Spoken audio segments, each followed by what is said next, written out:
है area vector. Area vector क्षेत्रफल सदिश। क्षेत्रफल सदिश। देखिए जनरली किसी से आप पूछते हैं एरिया यानी क्षेत्रफल कैसी राशि है, तो वो आपको बताएगा स्केलर राशि। हम लोग भी सोचते हैं कि एरिया जो है स्केलर राशि है। ठीक है, कहीं कुछ हद तक वो ठीक है, लेकिन जब किसी सरफेस की एरिया की हम बात करते हैं तो उसमें हम डायरेक्शन को भी दिखलाना चाहते हैं। जैसे हम बोलते हैं इस बोर्ड की एरिया, तो बोर्ड की एरिया तो हो गया बोर्ड की लेंथ इंटू विड्थ, मल्टीप्लाई कर दिया एरिया आ गई। लेकिन हम कहते हैं इस बोर्ड की एरिया में डायरेक्शन लेना है, बोर्ड की एरिया किस तरफ काम कर रही है, तो इसका फेस जो होगा, जो भी इसका सरफेस होगा, उस सरफेस के परपेंडिकुलर इसकी डायरेक्शन मानी जाएगी। तो इस बोर्ड को हम लोग एरिया के टर्म में यानी वेक्टर के टर्म में अगर लिखना चाहें बोर्ड की एरिया को, तो हम कहेंगे इसकी जो एरिया वेक्टर है वो नॉर्मल डायरेक्शन में काम कर रहा है। तो कोई भी सरफेस हो, अगर मान लीजिए कोई हमारा सरफेस है, तो इस सरफेस की कुछ एरिया होगी ए, और इस एरिया को इस सरफेस के नॉर्मल डायरेक्शन में लिया। नॉर्मल डायरेक्शन इधर है, मान लीजिए ये नॉर्मल डायरेक्शन है, तो एरिया वेक्टर इसका बनेगा A vector is equal to A into N. ध्यान रखिए किसी भी सरफेस में डायरेक्शन ली जाती है किधर, उस सरफेस के परपेंडिकुलर या नॉर्मल, और उस चीज़ को हम बोल देते हैं ये उसका एरिया वेक्टर है। तो एरिया वेक्टर के बारे में समझ गए क्या होता है। अच्छा, दूसरी चीज़ आती है सॉलिड एंगल। सॉलिड एंगल इसको बोलते हैं घन कोण। सॉलिड एंगल, देखिए एंगल दो तरह के होते हैं। एंगल हम लोग दो पढ़ते हैं, एक प्लेन एंगल और एक होता है सॉलिड एंगल। प्लेन एंगल क्या होगा, ये एक तरह से समझिए 2D एंगल होता है, और सॉलिड एंगल जो होता है वो 3D एंगल होता है। प्लेन एंगल किसी प्लेन सरफेस पर यानी किसी समतल पर पड़ेगा, इसको समतलीय कोण कहते हैं। समतलीय कोण, एक समतल में बनने वाला कोण, एक प्लेन में बनने वाला कोण। और सॉलिड एंगल जिसको हम लोग घन कोण कहते हैं, इसी को शंकु कोण भी कहा जाता है, कोनिकल एंगल भी कहा जाता है। ये 3D डायग्राम बनेगा, इसको हमें फिल करना पड़ेगा। प्लेन एंगल को कैसे समझेंगे, अगर कोई सर्किल बनाया जाए, मान लीजिए सपोज करो ये सर्किल है, ये इसका सेंटर हो गया। सर्किल के किसी भी पार्ट को अगर हम लें, सर्किल का कोई पार्ट, कोई टुकड़ा, कोई पीस, वो क्या मिलेगा आपको, एक आर्क मिलेगा। अगर मान लो ये सर्किल है, इस सर्किल का यहाँ से लेकर यहाँ तक इतना बड़ा हमने पार्ट ले लिया, ये क्या कहलाएगा, आर्क। सर्किल का कोई पार्ट सेंटर पे जितना एंगल बनाएगा उसको हम बोलते हैं प्लेन एंगल। हमने सर्किल का पार्ट यहाँ से लेकर यहाँ तक लिया, तो ये जो दूर डिस्टेंस है, ये सर्कमफ्रेंस का टुकड़ा है, ये टुकड़ा हमारे सेंटर पर कितना बड़ा एंगल बना रहा है, इस एंगल को हम बोलेंगे प्लेन एंगल। जैसे जैसे ये आर्क बढ़ता जाएगा सेंटर पे उतना वो एंगल बढ़ता जाएगा, इसी एंगल को प्लेन एंगल कहा जाता है। और इसको निकालने का फार्मूला होता है plane angle is equal arc upon radius. Arc upon radius, इस फॉर्मूले से प्लेन एंगल को निकालते हैं। और जब भी इस फॉर्मूले का यूज़ करके एंगल निकालते हैं तो ये एंगल डिग्री में नहीं आता है, इसमें आता है रेडियन में। एंगल की यूनिट क्या होती है, रेडियन। ठीक, तो अगर मान लीजिए ये बहुत छोटा सा हमने एक पीस लिया है, जिसकी वजह से जो एंगल बनेगा वो भी बहुत छोटा सा होगा, तो हमने इसको लिखा डी थीटा। मान लीजिए यहाँ से लेकर यहाँ तक ये हमारा डी एस और रेडियस इसकी आर। तो इस छोटे से एलिमेंट की वजह से जो प्लेन एंगल बना वो आ गया हमारा D theta equal to D S upon R. Unit हो गई इसकी रेडियन। इसकी मैक्सिमम वैल्यू कितनी हो सकती है किसी भी सर्किल के लिए, चाहे वो सर्किल छोटा हो या बड़ा हो, कोई भी सर्किल अगर आप लेते हैं तो सेंटर पे मैक्सिमम कोण कितना बन सकता है, मैक्सिमम एंगल कितना बन सकता है। तो अगर एंगल की मैक्सिमम वैल्यू आपको चाहिए, थीटा मैक्सिमम कितना होगा, तो थीटा मैक्सिमम के लिए आप डी एस की वैल्यू मैक्सिमम कर दो, ये बढ़ाते जाओ, तो ये मैक्सिमम कितना हो सकता है। कोई भी सर्किल हो तो उसके जो आर्क है उसकी लेंथ बढ़ाते बढ़ाते आप कितना कर सकते हो, मैक्सिमम उसके सरकमफ्रेंस के बराबर। तो अगर हम डी एस की जगह पे इसका सरकमफ्रेंस ले लें पूरा 2 पाई आर, और नीचे आर से आर कैंसिल, तो थीटा मैक्सिमम की वैल्यू आ गई 2 पाई रेडियन। और ये हम लोग पहले से जानते थे कि किसी भी पॉइंट के चारों तरफ बनने वाला जो टोटल एंगल होता है सर्किल का वो होता है 360 डिग्री, और जो 360 डिग्री है वो किसके इक्वल हो गया, 2 पाई रेडियन। देखिए यहीं से हमको ये जानकारी मिली थी कि जो एंगल रेडियन में होता है पूरा मैक्सिमम यानी चारों तरफ मिला के टोटल ये एंगल बन सकता है कितना, 2 पाई रेडियन। और मैथमेटिकली जब डिग्री में एंगल को नापते थे कि एक पॉइंट से लाइन को घुमा के पूरा वहीं पर वापस ले आए तो कितना डिग्री बनता था, 360। यानी जो 2 पाई होता है ये 360 के बराबर होता है, तो 2 pi radian is equal 360 degree, therefore pi radian is equal 2 से डिवाइड कर दिए 180 डिग्री। और इसी को हम लोग मैथ में बहुत जगह यूज़ करते हैं। पाई रेडियन को लिखने का तरीका, जो रेडियन वर्ड है उसके लिए छोटा सा यहाँ सिंबल इसे बना दिया जाता है, या वर्ड में आप लिख दीजिए पाई रेडियन। तो पाई रेडियन जो होता है 180 डिग्री के बराबर होता है, ये हमको जानकारी यहाँ से मिलती है। तो ये तो हम लोग प्लेन एंगल की बात कर रहे थे। अब आती है बात सॉलिड एंगल क्या होगा। तो जिस तरह से एक प्लेन में हम एक फिगर जो बना रहे थे वो सर्किल बनता है, लेकिन अगर हम 3D फिगर बनाया जाए तो स्फीयर बनेगा, सर्किल नहीं बनेगा, गोला बनेगा। ये वृत्त था और यहाँ पर गोला है 3D फिगर। इसको केवल फील करिए कि आपके पास ये एक स्फीयर है, एक गोला है r रेडियस का, ये r रेडियस का एक गोला है। अच्छा, गोले के सरफेस पे अगर कोई पार्ट ले, देखिए सर्किल पर आप कोई भी पार्ट लेंगे, सर्किल एग्जाम्पल आप लीजिए चूड़ी जैसे होती है, अगर इस चूड़ी को आप तोड़ के कोई पीस निकालना चाहें, कहीं से टुकड़ा करें, तो आपको जो टुकड़ा मिलेगा वो इस टाइप का मिलेगा। लेकिन अगर एक गोला है, गोले का जो सरफेस है उस सरफेस पे अगर कोई पार्ट लेंगे तो क्या होगा, एक लाइन नहीं मिलेगी, एरिया मिलेगी। तो इस गोले का कोई भी एक पार्ट ले लो छोटा सा, तो हमने यहाँ पे एक छोटा सा पीस ले लिया इतना बड़ा। अब ये जो टुकड़ा है जिसकी कुछ एरिया होगी, मान लीजिए इसकी एरिया है DA या DS लिख देते हैं, तो ये जो सरफेस है ये सेंटर पे जो एंगल बनाएगा, इसके लिए ये लाइन आई लास्ट में लाइन, और इसमें बहुत सारी लाइनें आ सकती हैं।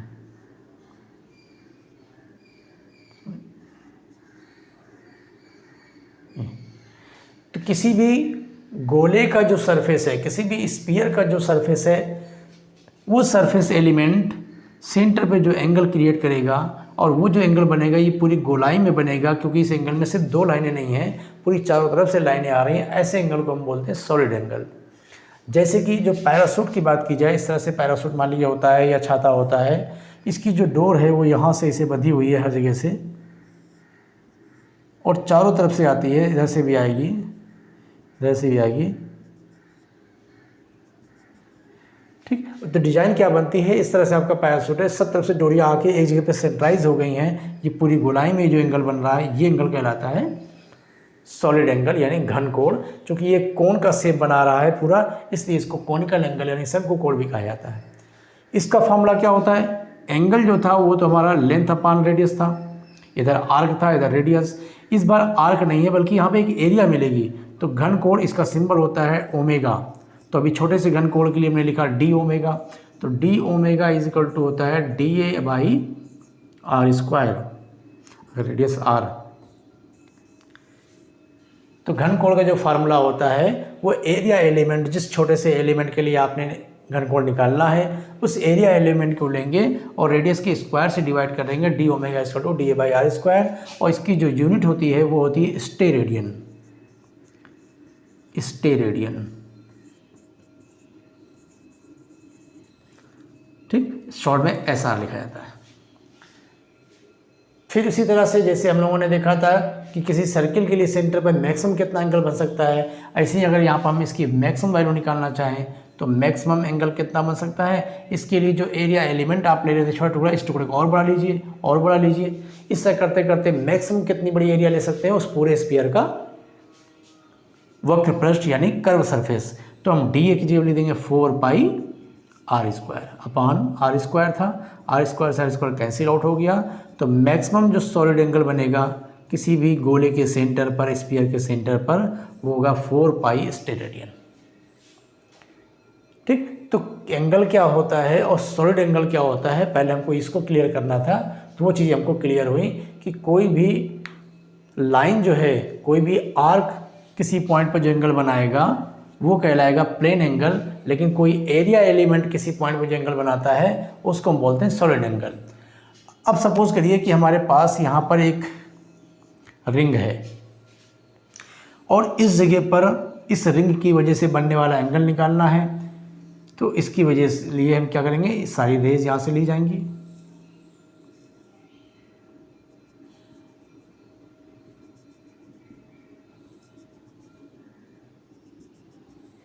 इस रिंग की एरिया मान लीजिए DA और यहाँ से लेकर यहाँ तक की जो डिस्टेंस है वो R।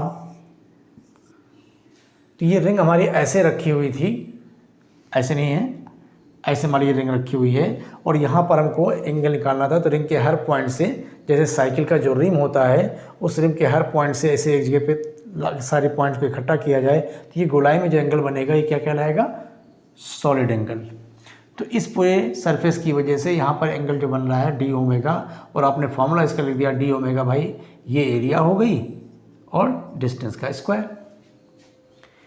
ठीक, इसी को हम टार्च के एग्जांपल से देख सकते हैं कि अगर आप एलईडी लाइट या टार्च से जलाते हैं तो सारी रेज इस छोटे से पॉइंट से निकल रही हैं और कुछ दूरी पर जब स्क्रीन पे आपको एक बड़ा सा गोला नज़र आ रहा है, तो यहाँ से जो भी रेज निकली है वैसे फैलती गई और ये सब पूरी गोलाई में एंगल बनाएंगे। तो यहाँ पर जो एंगल बनेगा यहाँ पर गोलाई में वो कहलाएगा सॉलिड एंगल। क्लियर हो गया। अच्छा, अब इसमें एक चीज़ थोड़ा सा हम समझ लें कि अगर सरफेस बिल्कुल हमारा प्लेन था बिल्कुल, तो उसकी वजह से आर डिस्टेंस पर तो हमारा एंगल फॉर्मूला आ गया। अगर मान लीजिए ये सरफेस प्लेन ना होता तो क्या सिचुएशन होती, उसको देखते हैं थोड़ा सा। देखिए, अगर मान लीजिए हमारे पास यहाँ पर कोई एक रिंग है, लेकिन उस रिंग का फेस ऐसे है और ये इसका सेंटर हो गया, इससे आर डिस्टेंस पर हम इस जगह पर हैं, या लाइट का जैसे एग्जांपल लिया गया था कि सामने हमने कोई एक बोर्ड या एक कॉपी मान ले रखी है और यहाँ से टार्च की रोशनी इस पर डाली जा रही, बाद मैंने कॉपी को इससे तिरछा कर दिया, तो क्या देखते हैं उस पर लाइट फैल जाती है। तो मान लीजिए ये हमारा सरफेस जो है ये एरिया हमने इधर कर दिया। इससे हुआ क्या कि जो भी आपने सरफेस लिया हुआ, इस सरफेस के जो एरिया वेक्टर है वो इस डायरेक्शन में काम कर रहा है, अब इसकी जो एरिया है वो इधर काम कर रही है। यहाँ पर एरिया किधर थी, इधर बाहर की ओर या इधर की ओर जैसे मान लें। अब हम जहाँ पे एंगल निकालना चाहते हैं वो पॉइंट इधर जा रहा है और इसका जो फेस है वो इधर जा रहा है। इससे क्या होगा, यहाँ से जो भी लाइट रे निकली होंगी वो किस पर फैलेंगी ऐसे और एंगल बनाएंगी। तो इस बार आपसे कह रहा है कि भैया सॉलिड एंगल कितना होगा, कैसे निकाला जाए। प्लेन सरफेस था तो निकालना आसान था। तो हम क्या करेंगे, इसके इक्विवेलेंट यहाँ पर एक एरिया शो करेंगे, एक सरफेस शो करेंगे, और हम ये मान के चलेंगे कि अगर यहाँ पर कोई सरफेस रख दिया जाए तो जो भी लाइट इसके ऊपर पड़ रही थी वो लाइट इससे रुक जाएगी और इस पर कोई भी लाइट नहीं पड़ेगी। यानी हम इसको इसके हिसाब से कंपेयर करेंगे। इसका वाला जो फेस है वो किधर जा रहा है, इस तरफ, और इनका फेस जा रहा था इधर। दोनों फेस के बीच का जो एंगल है वो थीटा डिग्री। यानी ये जो सरफेस है ऐसे और ये जो सरफेस है ऐसे, इनके बीच का एंगल थीटा डिग्री समझ सकते हैं। थीटा एंगल पर दो सरफेस ऐसे हो गए। अच्छा, अब क्या होगा, डिस्टेंस यहाँ से लेकर यहाँ तक हमारी आर थी। अगर देखिए इस सरफेस की एरिया आपको मालूम है DA और इस सरफेस की एरिया पता करना हो तो इस एंगल से हम निकाल सकते हैं cos theta is equal to ये बेस वाली एरिया मान लीजिए ये DA डैश मान लें, बेस अपॉन हाइपोटेन्यूस DA। तो DA डैश की वैल्यू हमारी हो गई DA cos थीटा। तो ये जो एरिया अलग से हमने लेट कर ली है, इसकी एरिया हमने पता कर ली, इसके कंपेयर में कितनी आएगी DA cos थीटा। और इसके लिए यहाँ पर सॉलिड एंगल निकालना आसान है। ऑलरेडी में फॉर्मूला पढ़ा हुआ है कि आर डिस्टेंस पर कहीं भी सॉलिड एंगल निकालना हो तो फॉर्मूला होता है एरिया ले लिया जाए और डिस्टेंस का स्क्वायर कर दिया जाए। तो यहाँ पर जो एरिया है वो हमने निकाली है DA cos theta, DA cos theta by R square, ये फॉर्मूला हो गया। तो जब हमारा सरफेस बिल्कुल प्लेन हो, यानी उसका जो एरिया वेक्टर हो बिल्कुल नॉर्मल डायरेक्शन में हो, तो उस समय डी ओमेगा आएगा DA बाई आर स्क्वायर। और अगर हमारा सरफेस क्या है, किसी एंगल पर झुका हुआ है, तो उस समय हमारा फॉर्मूला हो जाएगा D omega equal to DA cos theta by R square. Okay, चलिए सॉलिड एंगल समझ गए, एरिया वेक्टर समझ गए। एरिया वेक्टर बता दिए किसी भी सरफेस का जो फेस होगा वो हमेशा उसके नॉर्मल लिया जाएगा और उसी डायरेक्शन में उसके एरिया को हम शो करेंगे, जिसे बोल देते हैं एरिया वेक्टर। अब बात आती है इलेक्ट्रिक फ्लक्स। देखिए इलेक्ट्रिक फ्लक्स क्या चीज़ होती है। इलेक्ट्रिक फ्लक्स, वैद्युत फ्लक्स।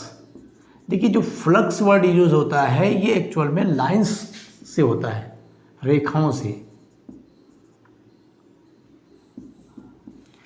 जब वैद्युत बल रेखाओं की हम बात करते हैं, इलेक्ट्रिक लाइन ऑफ फोर्स की बात करते हैं, तो उस समय इलेक्ट्रिक फ्लक्स पढ़ते हैं। यही चीज़ जब मैग्नेट में हम लोग पढ़ते हैं मैग्नेटिक लाइन ऑफ फोर्सेस, तो वहाँ पे मैग्नेटिक फ्लक्स हो जाता है। अगर कहीं पर पानी बह रहा है, जल बह रहा है, जल की धाराएं, वहाँ पे हम बोलते हैं जल का फ्लक्स, वाटर फ्लक्स। लाइट कहीं से निकल रही रेज के फॉर्म में, तो उसको हम लाइट फ्लक्स कह सकते हैं। यानी फ्लक्स जो वर्ड यूज होता है वो किसके लिए, नंबर ऑफ लाइंस। तो इलेक्ट्रिक फ्लक्स कहते किसे हैं, कोई भी सरफेस है, अगर उस सरफेस को आप इलेक्ट्रिक फील्ड के अंदर रखते हैं या मैग्नेटिक फील्ड के अंदर रखते हैं, तो उस सरफेस से होकर जितनी नंबर ऑफ लाइंस पास होती हैं, उस नंबर ऑफ लाइंस को बोल देते हैं उस सरफेस से रिलेटेड फ्लक्स। अगर वो इलेक्ट्रिक फील्ड की बात कर रहा है तो इलेक्ट्रिक फ्लक्स, मैग्नेटिक फील्ड की बात करता है तो मैग्नेटिक फ्लक्स। जैसे कि हमने देखा कि यहाँ पर एक चार्ज अगर रखा हुआ है, तो ये चार्ज अपने चारों तरफ क्या करेगा, इलेक्ट्रिक फील्ड क्रिएट करेगा। और इलेक्ट्रिक फील्ड को समझने के लिए हम इलेक्ट्रिक लाइन ऑफ फोर्सेस पढ़ते थे कि यहाँ से इलेक्ट्रिक लाइन ऑफ फोर्सेस इस तरह से निकलती हैं जो इसकी फील्ड को रिप्रेजेंट करती हैं, इस हर डायरेक्शन में निकलेंगी। और ये नंबर ऑफ लाइंस क्या होती हैं, आगे बढ़ती जाती हैं, कहाँ तक जाएंगी इसकी कोई लिमिट नहीं है। अगर रास्ते में कोई चार्ज जब तक नहीं मिलता है तब तक ये लाइनें चलती रहती हैं और इनफाइनाइट तक जाती हैं, और नेगेटिव चार्ज की तरफ जाकर ये ख़त्म होंगी। क्योंकि हमने पढ़ा है इलेक्ट्रिक लाइन ऑफ फोर्सेस की प्रॉपर्टीज़ होती है कि प्लस चार्ज से ओरिजिनेट होती हैं और माइनस चार्ज पर जाकर एंड हो जाती हैं। तो अगर आसपास कोई चार्ज नहीं है तो यहाँ से इस तरह से रेज ऐसे फैलती चली जा रही हैं और ये अपनी एक इलेक्ट्रिक फील्ड बना रहा है, रेज भेज रहा है बार बार। रास्ते में कोई दूसरा चार्ज मिलता है तो उसको ये फोर्स लगाएगा, अगर सेम चार्ज मिलता है तो उसको रिपेल करेगा, अपोजिट चार्ज मिलता है उसको अट्रैक्ट करेगा। तो इस तरह से इसकी फील्ड को हम समझते थे। तो मान लीजिए यहाँ से ये रेज की फैलती चली जा रही हैं, रास्ते में एक सरफेस आ गया, ये हमने कोई सरफेस लिया, तो हमने देखा इस सरफेस से दो लाइनें होकर पास हो रही हैं। अगर ये सरफेस को, इतना ही बड़ा सरफेस अगर ये इसको थोड़ा सा खसका के पास ले आए, तो यही सरफेस अगर यहाँ पर होता तो देखिए इसके अंदर से नंबर ऑफ लाइंस कितनी पास हो रही हैं, 4। सरफेस को और दूर कर दें, ये लाइन यहाँ से निकल गई, ये इधर से निकल गई, मान लीजिए अभी भी हल्का सा क्रॉस हो रही, थोड़ा और आगे कर दें तो इसमें से नंबर ऑफ लाइंस कितनी पास हो रही हैं, 0। तो किसी भी इलेक्ट्रिक फील्ड के अंदर जो पूरा इलाका इलेक्ट्रिक फील्ड होगा, जहाँ तक इसकी फील्ड है, उस इलेक्ट्रिक फील्ड में कोई भी सरफेस लिया जाए और उस सरफेस से जितनी नंबर ऑफ लाइंस पास होंगी, बस समझना ये है कि उस सरफेस के थ्रू पास होनी चाहिए, मतलब इसके अंदर से छेदते हुए निकलना चाहिए बाहर। जो भी लाइनें इसके अंदर से गुजरेंगी, बाहर निकलेंगे, इसको आर पार करते हुए, छेद करते हुए इस तरह से, तो उन नंबर ऑफ लाइंस को केवल काउंट करना है हमको। तो किसी भी इलेक्ट्रिक फील्ड के अंदर कोई सरफेस हो और उस सरफेस से जितनी नंबर ऑफ लाइंस पास हो रही हैं, उन नंबर ऑफ लाइंस को ही बोलते हैं इलेक्ट्रिक फ्लक्स। सिंबल इसका होता है फाई। फाई कैसे पढ़ते हैं, जीरो लगा के काट देते हैं, इसको पढ़ते हैं फाई। तो इलेक्ट्रिक फ्लक्स फाई। अच्छा, अब ये जो नंबर ऑफ लाइंस हैं ये किस पे डिपेंड करेंगी, इसमें से कितनी लाइन पास होगी, ये दो बात पे डिपेंड करेगी। एक तो इसकी एरिया कितनी है, जितनी ज़्यादा इसकी एरिया होगी उतनी ज़्यादा नंबर ऑफ लाइंस इसके अंदर से पास होंगी। और वो भी एरिया कैसे लेनी चाहिए, एरिया वेक्टर लेना है, क्योंकि डायरेक्शन का भी रोल होगा। ये सरफेस भले ही इतना बड़ा हो, नंबर ऑफ लाइंस में से 4-5 जा रही हैं और इसी एरिया सरफेस को यहीं पर रखें, लेकिन इसको ऐसे हम तिरछा कर दें तो नंबर ऑफ लाइंस कम हो जाएंगी। इसलिए हम क्या करेंगे, जो भी सरफेस रखा हो उसको एरिया वेक्टर के साथ लेना है। दूसरा, ये जो चार्ज आपने रखा हुआ है इसकी वैल्यू, कहने का मतलब ये चार्ज जितना ज़्यादा होगा इसकी इलेक्ट्रिक फील्ड भी उतनी ज़्यादा होगी। तो यानी हमारा इसमें से गुजरने वाला जो फ्लक्स है वो डिपेंड करेगा इसकी एरिया पर, और जो भी इलेक्ट्रिक फील्ड है जिस इलेक्ट्रिक फील्ड के अंदर आपने रखा उसकी इंटेंसिटी पर। इन दो बातों पर ये डिपेंड करता है।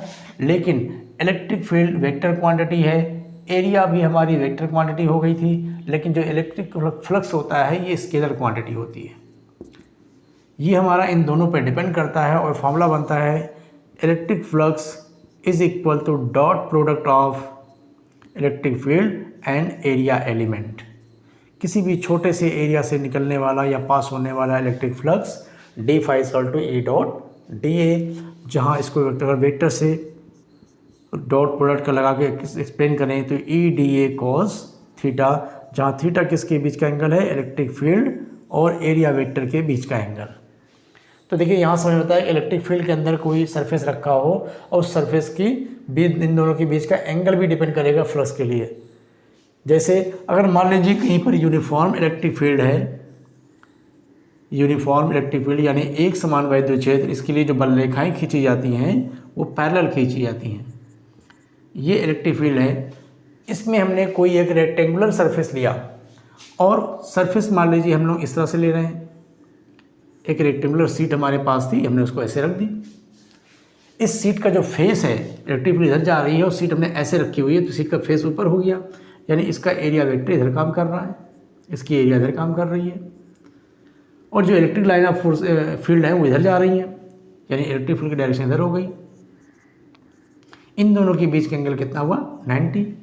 तो इसके अंदर से कितना फ्लक्स पास होगा, तो फ्लक्स का फॉर्मूला क्या हुआ, ई डॉट डी ए, यानी ई डी ए कॉस थीटा, और यहाँ पे थीटा है 90, कॉस 90 की वैल्यू 0, तो ये पूरा हो गया 0। और इस चीज़ को देखिए आप फील भी कर सकते हैं कि अगर नंबर ऑफ लाइन्स इधर से गुजर रही हैं, ढेर सारी पैरेलल लाइन्स जा रही हैं फोर्स की, और उस फोर्स के बीच में हमने एक पेपर शीट रख दी, एक स्क्वायर शेप में या रेक्टेंगुलर शेप में कोई सिरे से रख दी, तो नंबर ऑफ लाइन्स देखिए ऊपर से ऊपर निकल गई, नीचे से नीचे निकल गई। कोई भी लाइन्स ऐसी नहीं होगी जो इसको छेदते हुए जाएंगी। ठीक, यही सरफेस अगर ऐसे रख दिया जाता तो हो सकता है गुजरते समय इसमें एक दो लाइन निकल जाती, और ऐसे कर दिए तो ज़्यादा से ज़्यादा लाइन इसके अंदर से गुजरेंगी। लेकिन जब सरफेस को ऐसे रखा जाए या ऐसे रखा जाए तो ऊपर की लाइन ऊपर से पास हो गई, नीचे की लाइन नीचे से पास हो गई, कोई भी इसको क्रॉस आउट नहीं करेगा, कोई भी इसको छेदते हुए नहीं जाएगा। इसलिए वो चीज़ हम यहाँ पे फार्मूले में भी देख रहे हैं कि अगर कोई सरफेस इलेक्ट्रिक फील्ड के पैरेलल रख दिया जाए तो क्या हो रहा था। अब देखिए इसमें कन्फ्यूज़न क्या होता है, जैसे न्यूमेरिकल अगर आता है कि एक सरफेस जिसकी एरिया दे दिया जाए, बोले उस सरफेस को इलेक्ट्रिक फील्ड में पैरेलल रखा गया है तो उससे गुजरने वाला फ्लक्स बताइए। तो जैसे ही पैरेलल वर्ड आता है तो हम लोग कहते हैं एंगल दे दिया 0 डिग्री, और यहाँ पर phi equal to E D A cos 0 लगा देंगे, तो कॉस 0 की वैल्यू 1, यानी फ्लक्स की वैल्यू आ गई ई डी ए, यानी ये फॉर्मूला बताएगा कि फ्लक्स तो गुजर रहा है। लेकिन इस चीज़ को फील करिए कि इलेक्ट्रिक फील्ड भी इधर जा रही है और हमने सरफेस को भी ऐसे रख दिया तो भाई ऊपर वाली लाइन ऊपर से पास हो गई, नीचे नीचे पास हो गई, इसको छेदते हुए कौन जाएगा, यानी इसमें से कोई फ्लक्स नहीं है। यानी उस वर्ड पे मत ध्यान दीजिए कि हमारा सरफेस इलेक्ट्रिक फील्ड के पैरेलल रखा हो तो एंगल 0 ले लें। भाई सरफेस इलेक्ट्रिक फील्ड के पैरेलल रखा है, लेकिन हमें सरफेस नहीं चाहिए, हमें डायरेक्शन चाहिए इलेक्ट्रिक फील्ड की, और वो जो सरफेस रखा हुआ उसका एरिया वेक्टर। तो सरफेस तो पैरेलल रखा है लेकिन इसका जो एरिया वेक्टर है वो इधर है परपेंडिकुलर, इसलिए एंगल 90 होगा। इसी तरह से इसी फील्ड के अंदर अगर हम सरफेस को ऐसे रखते परपेंडिकुलर डायरेक्शन में, अब इसका फेस जो इधर हो गया, इलेक्ट्रिक फील्ड भी इधर है, अब इनके बीच का एंगल 0 आएगा। तो इस समय देखिए इसके अंदर से फ्लक्स पास होंगे, ई डी ए कॉस 0 जब लगा देंगे, कॉस 0 की वैल्यू 1 तो आ गया ई डी ए। अब इसमें से फ्लक्स पास हो रहा है। तो जब किसी इलेक्ट्रिक फील्ड के अंदर हमने एक सरफेस को परपेंडिकुलर रख दिया तो फ्लक्स पास हो रहा है। परपेंडिकुलर रखा तो एंगल 90 नहीं लेना है, क्योंकि सरफेस को हमने परपेंडिकुलर रखा है, लाइन्स इधर जा रही हैं, सरफेस ऐसे रखा है परपेंडिकुलर, लेकिन सरफेस परपेंडिकुलर है लेकिन जिसका फेस है, जो इसका एरिया वेक्टर वो उधर सामने काम कर रहा है, और इलेक्ट्रिक फील्ड भी उधर है, इसका एरिया वेक्टर भी उधर है, दोनों के बीच का एंगल 0। तो ये बात ध्यान रखनी है कि हमें एंगल चाहिए इलेक्ट्रिक फील्ड और एरिया वेक्टर के बीच में, ना कि इलेक्ट्रिक फील्ड और उस सरफेस के बीच। ठीक है, इस चीज़ का ध्यान रखेंगे। ठीक, अब आगे देखते हैं इलेक्ट्रिक फ्लक्स समझ गए क्या होता है। अब इलेक्ट्रिक फ्लक्स की यूनिट क्या होगी, इसकी डायमेंशन क्या होगी। तो देखिए इलेक्ट्रिक फ्लक्स जो है इसका फॉर्मूला हमने पढ़ा ई डॉट डी ए। इलेक्ट्रिक फील्ड का हमने यूनिट पढ़ा है न्यूटन पर कूलम। ठीक, एक दूसरी यूनिट हम लोग पढ़ते हैं वोल्ट पर मीटर, वोल्ट पर मीटर। तो न्यूटन पर कूलम और एरिया हमारी है मीटर स्क्वायर, इधर भी मीटर स्क्वायर। इसके हिसाब से हमारी यूनिट क्या बन गई, न्यूटन मीटर स्क्वायर पर कूलम।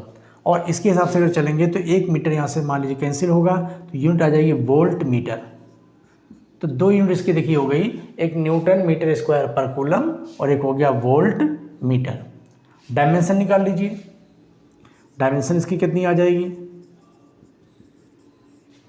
डायमेंशन देखिए इलेक्ट्रिक फील्ड और एरिया की डायमेंशन तो पता है L स्क्वायर। इलेक्ट्रिक फील्ड की डायमेंशन अगर नहीं याद है तो इसको निकालेंगे। इलेक्ट्रिक फील्ड होता है फोर्स अपॉन चार्ज, एरिया हो गया A, इसके बाद ये हो गया फोर्स एरिया A, चार्ज की नहीं मालूम, चार्ज के लिए I इंटू टी। अब देखिए फोर्स की जनरली याद होती है क्योंकि डायमेंशन वाले टॉपिक में मैंने बताया था कि सबसे ज़्यादा जो डायमेंशन यूज़ होती है वो फोर्स और एनर्जी, इसलिए फोर्स और एनर्जी बिल्कुल आपको रटा होना चाहिए। फोर्स का हो गया mLT-2, एरिया हो गई L स्क्वायर और नीचे करंट का हो गया A, टाइम हो गया T। तो डायमेंशन इसकी बन गई mL3T-3A-1। ठीक, ये इलेक्ट्रिक फ्लक्स की डायमेंशन हो गई। तो इलेक्ट्रिक फ्लक्स क्लियर हो गया, सॉलिड एंगल क्लियर हो गया और एरिया वेक्टर। चलिए आगे देखते हैं। ये छोटे छोटे टर्म्स हैं, जब ये सब जान जाएंगे तब हम लोग गॉस थ्योरम का यूज़ करेंगे। अच्छा अब देखिए, ये जो हमने मान लो यहाँ पर कोई चार्ज रखा हुआ है प्लस क्यू, और इस चार्ज से इलेक्ट्रिक लाइन ऑफ फोर्सेस निकल रही हैं, इसकी रेज निकल रही हैं जो कि एक अपने चारों तरफ इलेक्ट्रिक फील्ड क्रिएट कर रही हैं। ठीक, चारों तरफ इलेक्ट्रिक फील्ड क्रिएट हो रहा है और इस इलेक्ट्रिक फील्ड के अंदर हम कोई सरफेस ले लें, मान लीजिए बहुत बड़ा सा सरफेस लिया गया है या छोटा छोटा बना दें। ये मान लीजिए कोई सरफेस है, स्फेरिकल सरफेस हमने ले लिया, तो इस सरफेस में हम देख रहे हैं कि ये 3 लाइनें जो हैं इसके अंदर से पास हो रही हैं जो कि इतनी एरिया से इंटर कर रही हैं। यहाँ से किसी छोटी सी एरिया से पास होने वाला electric flux D phi is equal to E dot D A लिख सकते हैं, जहाँ डी ए हो गया एरिया एलिमेंट। इस तरह को हम इसको इस तरह भी समझें कि अगर मान लीजिए किसी सरफेस के अंदर चार्ज होता, अगर हमारे पास एक स्फेरिकल सरफेस है, एक कांच का गोला है, उसके सेंटर पर एक चार्ज रखा हो, समझ लीजिए कांच का एक गोला है, उसके बीचों बीच में एक बल्ब जल रहा हो, तो क्या उससे जो लाइट रे निकलेंगी वो उस पूरे सरफेस से बाहर निकल रही हैं। इसी तरह से ये चार्ज है, इस चार्ज से हर डायरेक्शन में रेज बाहर निकलेंगी। तो इस पूरे स्फेरिकल सरफेस से टोटल नंबर ऑफ लाइंस कितनी बाहर निकल रही हैं, इसका पता कैसे लगाया जाए कि टोटल कितनी लाइनें बाहर निकल रही हैं। तो हम क्या करेंगे, इस सरफेस पे कोई छोटा सा एक एरिया एलिमेंट ले लीजिए। ठीक है, इस गोले का या गोले के अलावा कोई भी एग्जांपल लिया जाए, सिलेंड्रिकल शेप हो, कोनिकल शेप हो, क्यूब हो, क्यूबाइड हो, कहीं भी अंदर अगर कोई चार्ज रखा है तो उससे टोटल नंबर ऑफ लाइंस यानी टोटल फ्लक्स कितना है पता करने का तरीका क्या है कि पहले एक छोटा सा एरिया एलिमेंट मानिए, इसका एरिया वेक्टर इधर काम कर रहा है डी ए, इस चार्ज की वजह से यहाँ पर इलेक्ट्रिक फील्ड बाहर की तरफ होगी ई आर डिस्टेंस पर। तो पहले हम पता करेंगे इस एरिया से कितना फ्लक्स बाहर निकल रहा है, तो वो फ्लक्स का फॉर्मूला हमने पढ़ा है ई डॉट डी ए होता है।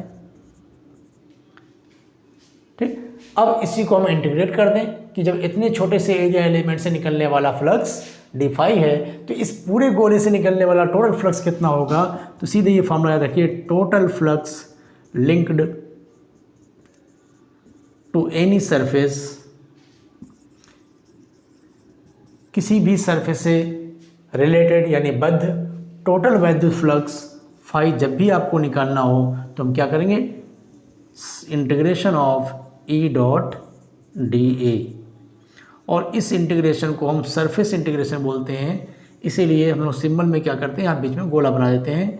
इसका मतलब किसी क्लोज्ड सरफेस के लिए इंटीग्रेशन किया गया है। और जो नॉर्मल इंटीग्रेशन हम लोग मैथ में पढ़ते थे तो लाइन इंटीग्रल होता था, उसमें एक्स या वाई इस तरह से हम लोग इंटीग्रेट करते थे, एक्स की लेंथ में या वाई लेंथ में, तो उसको लीनियर इंटीग्रेशन बोलते थे। यहाँ पर हमारा एरिया के हिसाब से इंटीग्रेशन हो रहा है, इसलिए इसको एरियर इंटीग्रेशन बोलते हैं। तो सिंबल इसका बनाते हैं, इंटीग्रेशन का सिंबल बना के बीच में गोला बना देते हैं।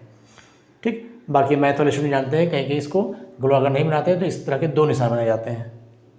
ठीक, बड़ी क्लास में देखिए, तो टोटल फ्लक्स जो होगा किसी भी सरफेस से रिलेटेड के निकालने का तरीका क्या है कि पहले उसके छोटा सा एरिया एलिमेंट लीजिए, वहाँ से फ्लक्स निकालिए, उसके बाद इसको इंटीग्रेट कर दीजिए, पूरे सरफेस से निकलने वाला फ्लक्स मालूम हो जाएगा टोटल कितना है।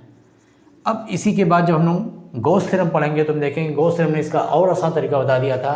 उन्होंने बताया था किसी भी सरफेस से निकलने वाला जो टोटल फ्लक्स होता है वो 1/, ये जो टोटल फ्लक्स है ये 1/ε0 times of total charge enclosed by the surface, यानी उस सरफेस के अंदर जितना भी चार्ज होगा, चाहे वो एक चार्ज हो, पॉइंट चार्ज, चाहे कई सारे चार्ज हो, सारे चार्ज जितने उसके अंदर होंगे सबको सम कर लो और उसको 1/ε0 टाइम्स कर दो, इतनी फ्लक्स गुजरेगा।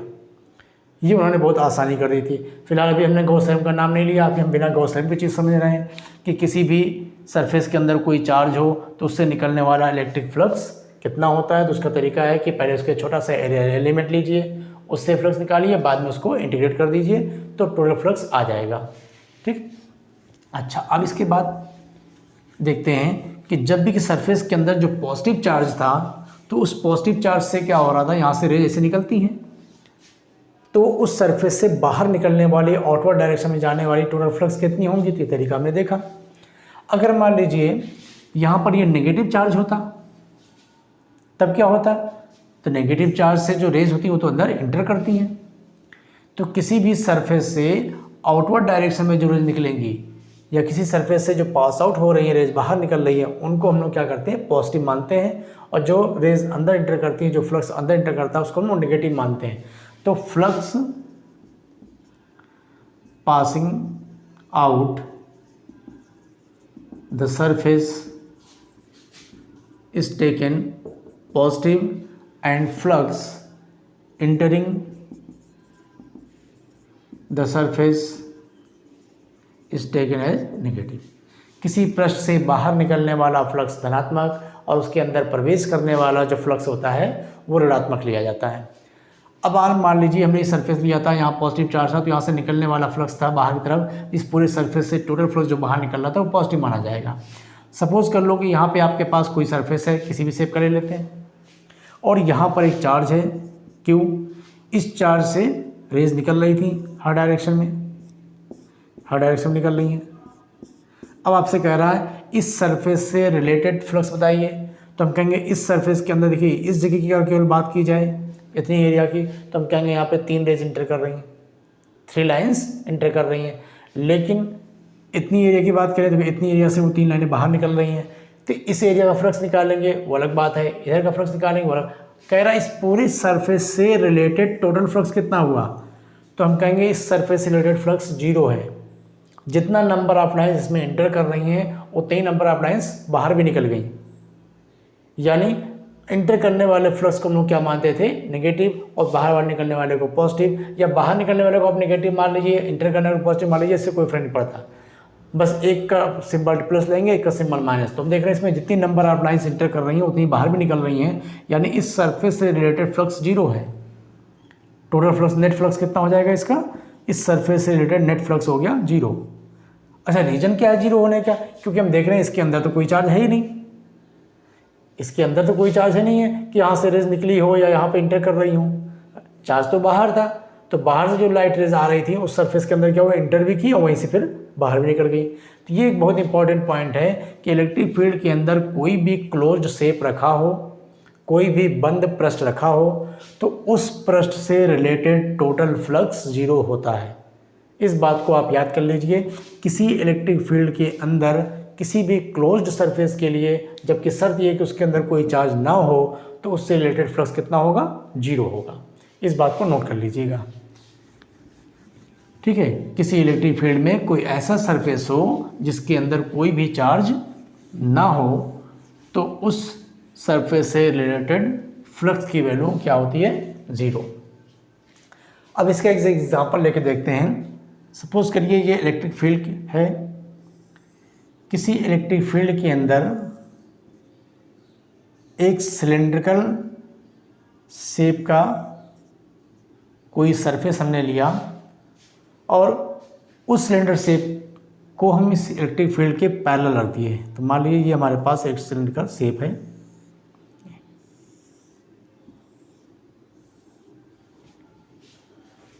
ठीक है।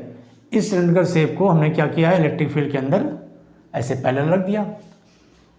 अब इलेक्ट्रिक फील्ड है, रेज इधर दिखा रही हैं, इसका मतलब ये इलेक्ट्रिक फील्ड अगर पॉजिटिव चार्ज के लिए होगी तो चार्ज इधर कहीं होगा, और अगर नेगेटिव चार्ज के लिए होगी तो चार्ज इधर कहीं होगा। कुल मिला के इस सिलेंड्रिकल सरफेस के अंदर कोई चार्ज नहीं है। अभी हमने आपको बताया कि किसी इलेक्ट्रिक फील्ड में कोई ऐसा सरफेस रखा जाए, कोई ऐसा पृष्ठ रखा हो जिसके अंदर कोई चार्ज ना हो, खुद कोई चार्ज ना रखा हो, तो उससे रिलेटेड टोटल फ्लक्स कितना आता है? 0। जरा इस चीज़ को करके देखते हैं कि इलेक्ट्रिक फील्ड के अंदर जब हमने एक सिलिंड्रिकल शेप रखा तो हम देख रहे हैं कि जो इलेक्ट्रिक लाइन ऑफ फोर्सेज हैं वो इसके अंदर से यहाँ से इंटर कर रही हैं, जैसे निकल रही हैं। हमें देखना है कि इसका फ्लक्स नेट 0 कैसे आ रहा है। तो इसके लिए देखो, किसी भी सरफेस से गुजरने वाला फ्लक्स निकालने का फॉर्मूला हमारे पास है E डॉट डी ए से। तो हम देखेंगे यहाँ पर सरफेस हैं कितने। क्योंकि सिलेंडर में 3 सरफेस बन रहे हैं, एक ये सरफेस है, एक ये सरफेस है और एक इसका पूरा कर्व सरफेस है। अगर आप इस सरफेस की बात करते हो, इस सरफेस की, तो हम देखेंगे इस सरफेस पे कोई भी छोटा सा अगर एरिया एलिमेंट लेते हैं तो उसका जो फेस होगा यानी जो एरिया वेक्टर होगा वो इधर होगा, इसे डी ए। पूरी एरिया ले लोगे तो मान लीजिए ये मान लें, छोटा सा एग्जाम्पल ले देखते हैं। और जब इस पर ये छोटा सा एरिया एलिमेंट लिया, उसका एरिया वेक्टर इस डायरेक्शन में काम कर रहा है और यहाँ पे जो इलेक्ट्रिक फील्ड की डायरेक्शन वो किधर है? वो तो इधर जा रही है।